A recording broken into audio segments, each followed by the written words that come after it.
history of London is, in a great sense, the history of the English people. Here their kings have reigned, their statesmen ruled, their poets lived, their martyrs bled. And its greatness must continue to run with the greatness of the empire.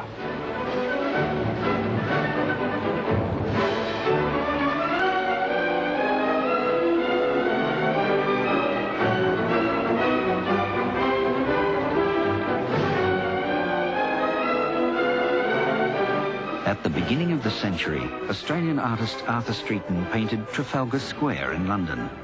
He called it the centre of the empire.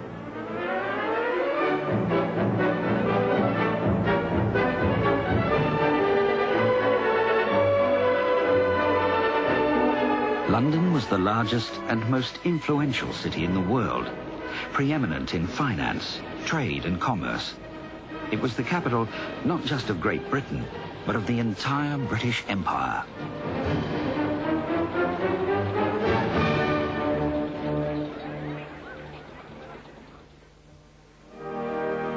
Lower the banners half-mast high.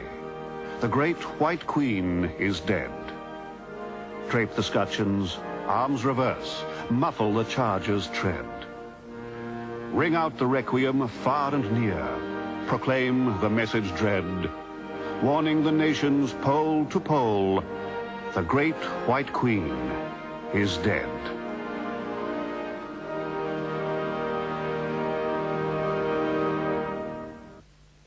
Flash forth the tidings east and west, from Indus to the slope.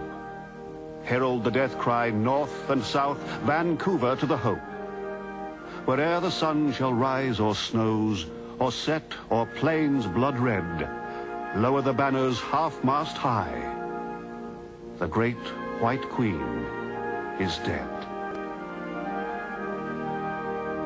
And forever, in the ages yet unrolled, the great white queen shall still live on, in memory never old. And over the glorious empire her sun will never set, for always and aye the peoples will cry, remembered yet. The funeral in 1901 of Queen Victoria was an event of great imperial significance. Victoria, by the grace of God, Queen of Great Britain and Ireland, of the British dominions and territories beyond the seas, Defender of the Faith, Empress of India. She had reigned since 1837. Mourners at her funeral included virtually all the crowned heads of Europe, each one seeking an empire the match of Britain's.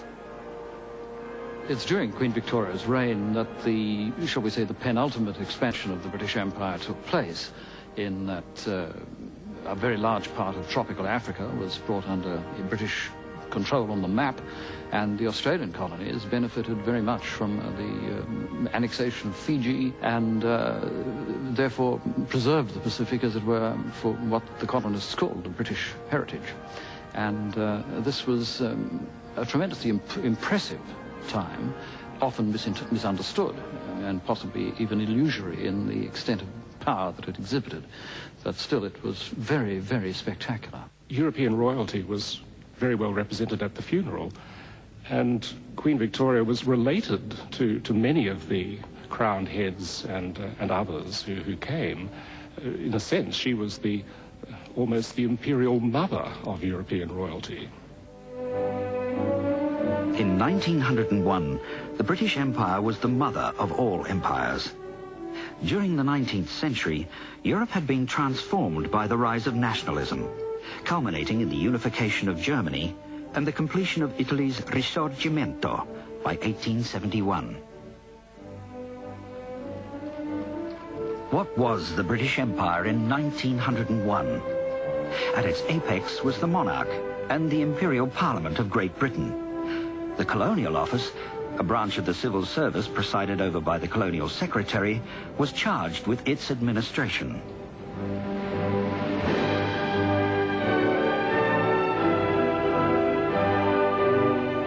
The empire itself was a vast array of dominions, crown colonies, and protectorates acquired over several centuries. The dominions were the colonies of white settlement, such as Canada, the Cape, Australia and New Zealand. These all enjoyed a measure of self-government. Then there was India, the jewel in the crown. The territories of the East India Company were handed to the imperial government in 1858. Victoria was proclaimed Empress of India in 1877. Colonies in Africa, Southeast Asia and the Pacific were more recent acquisitions. Many English writers used the empire and popularized it with the public, both in England and abroad in the empire. Kipling, of course, being one of the most notable, but there were other novelists like Rider Haggard and Henty, and even our own Mary Grant Bruce operated very much in that imperial framework in a good deal of their literature, their popular literature. Writers who looked at the empire and used it as their subject matter didn't necessarily do so all the same way. Rider Haggard, for instance, is very much to be remembered, I think, for exploring the mysteries of the unknown, especially the unknown Africa, which she did superbly with King Solomon's Mines and so on. G.A. Henty was a bit more like a crude adventure writer, except that he was serious about it. And he ranged over a large lot of subjects and made things up a good deal too. But Kipling, on the other hand, was a man who was writing about the realities that he'd encountered in India, where he was born and lived and worked, and whose people he knew well, with whom he had great sympathies. And he wrote also about the common soldier of English regiments stationed in India. He wrote about such a remarkable variety of subjects and people. By the old Mine Pagoda, look on eastward to the sea. There's a Burma girl a-setting, and I know she thinks of me. For the wind is in the palm trees, and the temple bells they say, come you back, you British soldier, come you back to Mandalay. Come you The back. geographical vastness of its empire contrasted dramatically with the tiny islands of Great Britain. Come you back to Mandalay. Communicating with the furthest corners of empire could take weeks, although telegraph links connected the more important dominions and colonies along the way with the mother country. Mandalay, on the road to Mandalay. The great distances meant the acquisition of intermediate ports for coaling stations for steamships along the trade routes. There was also the need to fuel and supply the naval fleet of the expanding empire.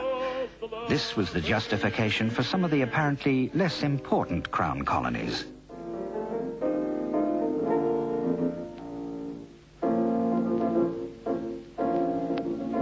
Ship me somewhere east of Suez, where the best is like the worst. In the same way, there were additions of tiny islands in the Pacific for telegraph stations on an all-British cable. The focus of all the communication and all the trade, however, was London.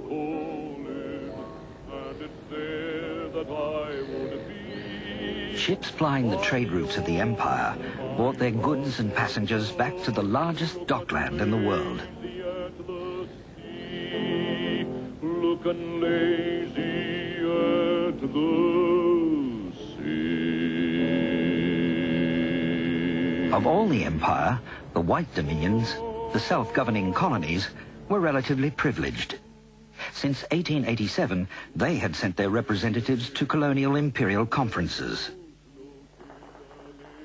Each dominion had a British-appointed governor, or governor-general, who was the local representative of the monarch, able to exercise the reserved powers of the crown. They also reported to the British government through the Colonial Office. At the other end of the scale, the Black, Brown and Yellow Empire were ruled directly through the British Colonial Office. Under Alta China, to the bay. The white dominions also had their own subject races. Native Americans and Eskimos in Canada, the blacks and coloureds of South Africa, the Maoris of New Zealand, and the Aborigines of Australia. Lady Lugard, the wife of Baron Lugard, governor of Nigeria and later Hong Kong, was an authority on colonial policy. She wrote in 1902, "The land surface of the Earth is estimated to extend over about 52.5 million square miles. Of this area, the British Empire occupies nearly 1/4. By far the greater portion lies within the temperate zones and is suitable for white settlement. The native population of the empire includes types of the principal black, yellow, and brown races, classing with these the high-type races of the East, which may almost be called white. The native races of Australia and the Polynesian groups of islands are divided into main types known as the dark and light Polynesian. The dark type, which is black, is of a very low order, and in some of the islands still retains its cannibal habits. The Aboriginals of Australia are of a low-class black tribe, but generally peaceful and inoffensive in their habits. The only coloured native races of Canada are the Red Indians, many in tribal variety, but few in numbers.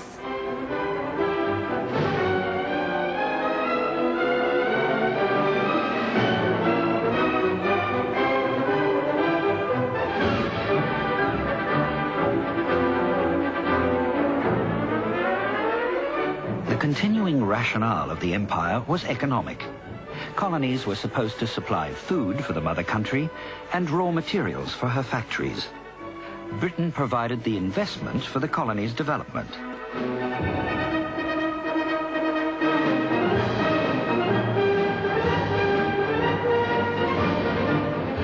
Australian governments automatically looked to the London money market to borrow for public works.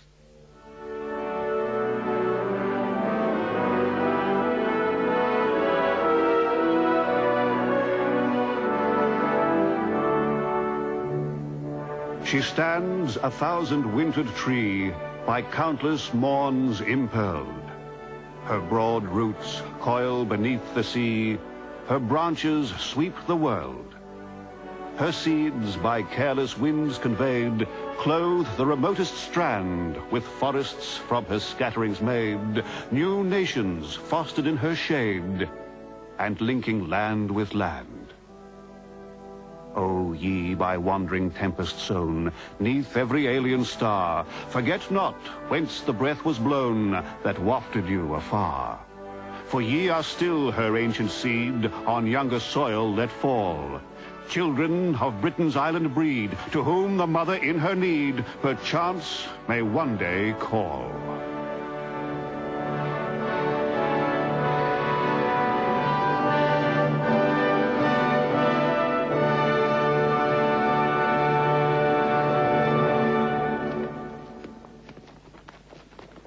In 1901, a nation's greatness was measured by the extent of its empire. The economic value of some of Britain's more recent acquisitions, particularly in Africa, was sometimes doubtful, but the British justified them in strategic terms.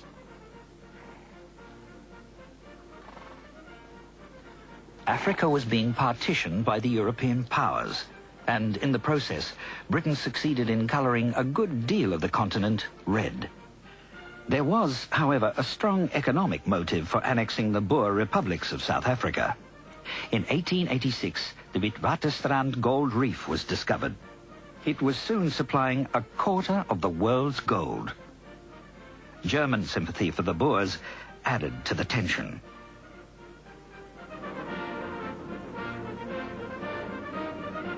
In 1899, Britain went to war with the Boer republics.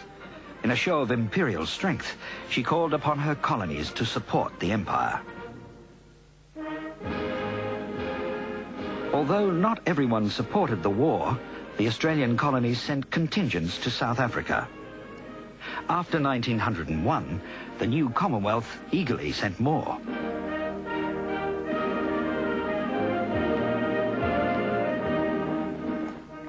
For many, being part of an imperial war at the moment of federation was seen as an appropriate initiation for the new nation.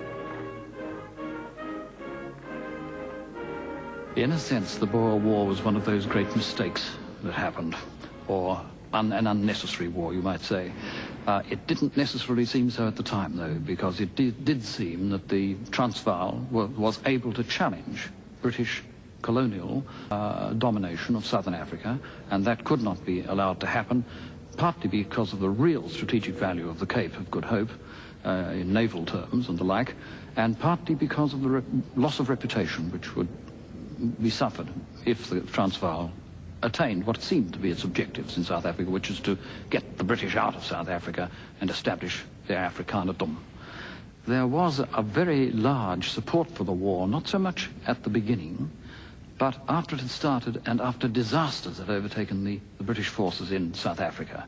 And one of the most interesting things that came out quite close to the beginning, really, was the reaction in London and abroad to the relief of Mafeking, which Baden-Powell had defended so spectacularly for some few weeks. This even gave rise to a new word in the language, Mafeking, to indicate riotous behavior in the streets. There's no doubt that there was great enthusiasm in the Australian colonies, in many circles anyway, for the war. The contingents, of course, went off and they were sent with great eclat. And the victories, when they did occur, were met with great rejoicings in the streets and demonstrations. Nevertheless, there was significant dissent, and those who dissented certainly found themselves in the minority. Several of them, in the case of Victoria, lost their seats in the Victorian Assembly because they were identified as being pro-Boers. There was also a certain respect for the Boers, even amongst those who supported the war, because many could see the Boers as having some similarities to Australian settlers, and Australian soldiers who went there could even see sort of similarities in the landscape and identify to a certain extent with their enemies. One Australian newspaper correspondent was A.B. Banjo Patterson. It was broad daylight when Lieutenants Osborne, Heron and myself arrived on the scene. We saw a splendid artillery duel going on. Our guns under Cole's Cop were blazing away as fast as they could be served, and the summit of the Boer position was white with the smoke of our bursting shells. Suddenly the Boer fire slackened and our cavalry dashed up from behind Cole's Cop. It was one of the finest sights one could wish to see. The steady swing of the cavalry in the front and in the rear of the guns was magnificent, while in the center of the columns, the guns bumped and rocked madly over stones and deep water channels, now and again crashing into the waterway. Up they went on the other side at full speed, while the gunners clung to their seats and the drivers plied their whips to keep the pace going.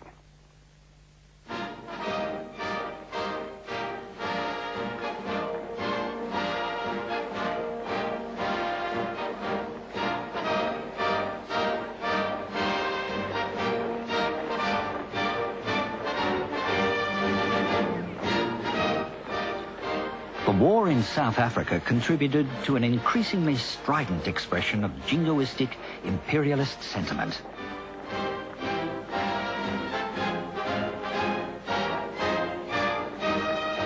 Arthur Streeton, living in England in 1900, wrote, My instinct is English, and if I have any political feeling, it is in favor of British supremacy.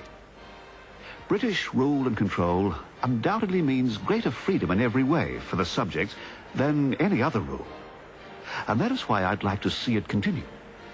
There's heaps of grit and fight in the British, and heaps of money.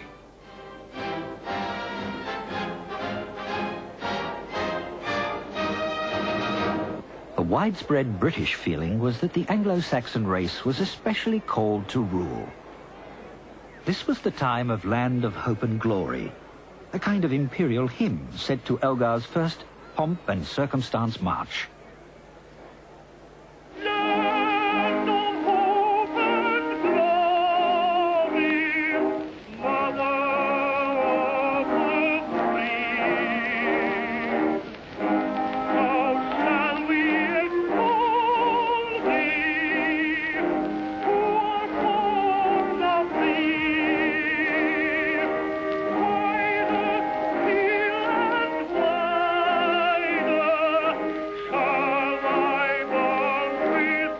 God was on the Empire's side.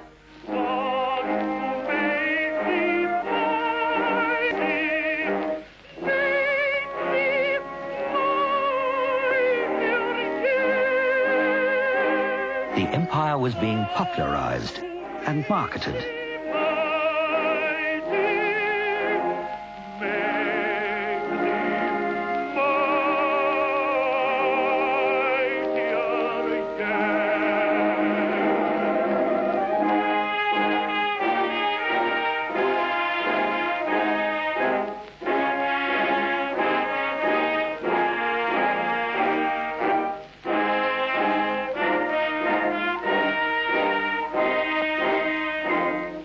Even the Boy Scout movement, founded by the British hero of Mafeking, Baden-Powell, could be seen as part of an imperial agenda.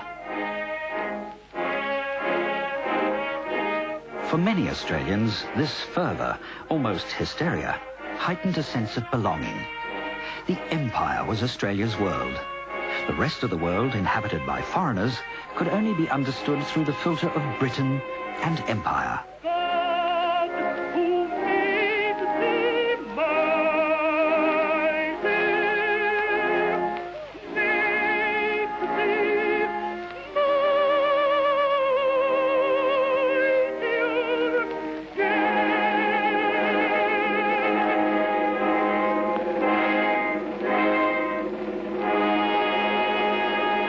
Although Australia had federated and, in that sense, achieved independence within the framework of the Empire, in areas such as foreign affairs and defence, it was still very much subject to the Empire and to the British government, or the British Parliament, so that, for example, Australia did not have diplomatic representation of its own. It didn't even actually get around to appointing a High Commissioner to Britain itself till about 1910 or so. So that Australia was represented in other countries by Britain and very much as part of the Empire. The Empire was, of course, a very important item in the life of Australians in a general sort of way, insofar as people thought about it. It was simply a fact of life, like the bush, if you like. And anyone living in the city didn't think about the bush all that very much. Well, somebody living in Australia might not think about the Empire very much, but it was there. And very few people seriously and actively wanted to challenge it. It was, looking back, as it were, you could say that this was something which gave Australia, even including the federated Commonwealth of Australia, an identity in the world beyond its own shores, which it otherwise wouldn't have had.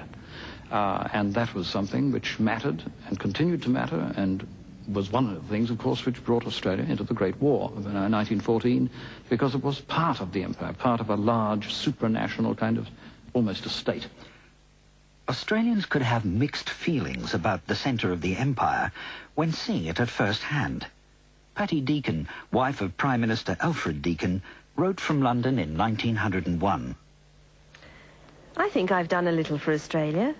In fact, I've been told I've helped to unite the Empire. But the religion of London is wealth, power, and vice. That there are good people here, I make no denial. But the leading families who have the old homes, the wealth of England, and use that power to control England are awful.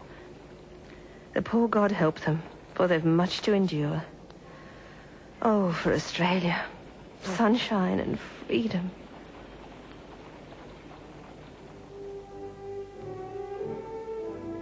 When Tom Roberts was painting his big picture, the opening of the first federal parliament, he said, "A document? Yes, and something more. The royalty and its suite of governors of states, and the members. Democracy with the people. That's the Empire. And this all meets under one roof. And that's what I'm painting."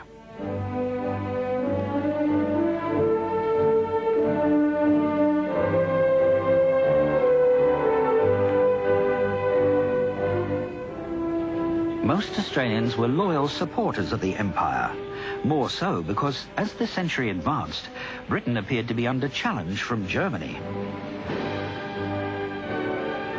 There was a fear that the British Empire was already in decline.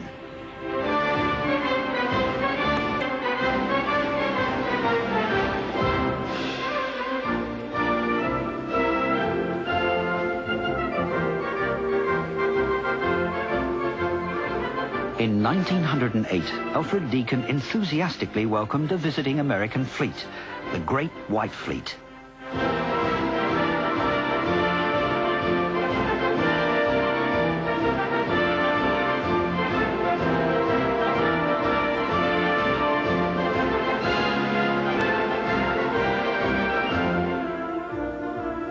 It reflected an underlying Australian concern that British naval power might not be sufficient to defend Australia's interests.